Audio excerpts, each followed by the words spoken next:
দেখো না, চার পুত্র রাম লক্ষ্মণ ভরত শত্রুঘ্ন, কিন্তু ঘরে কেউ নেই, মা একজনও নেই। কেন মা? রাজা দশরথ ভগবানের পিতা মা, কিন্তু মৃত্যুকালে অগ্নিও পেল না। কেন মা? পাপ কারো বাপ নয় মা, আর ধর্ম কোনো বিঠা যাবে না। সততাই বলে এসেছি আমি মা, যেমন কর্ম তেমন ফল। মা ভগবান বলেছিলেন ব্রহ্মহত্যা পাপ করেছিলেন, ভগবানের পিতা হলে হবে কি?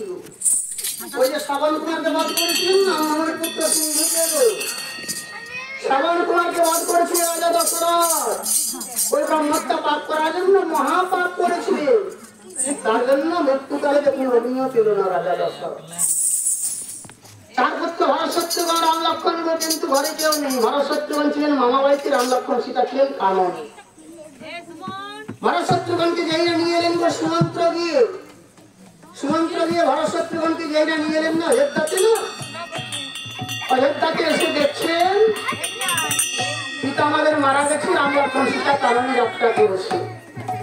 তাহলে চলো ভাই। শত্রুঘ্ন বললেন দাদা গো চলো, রামচন্দ্রকে আমরা ফিরাই নিয়ে আসবো, চলো রামচন্দ্রকে আমরা ফিরাই নিয়ে আসবো, চলো দাদা। রামচন্দ্র হচ্ছে কুলের বড় ছেলে,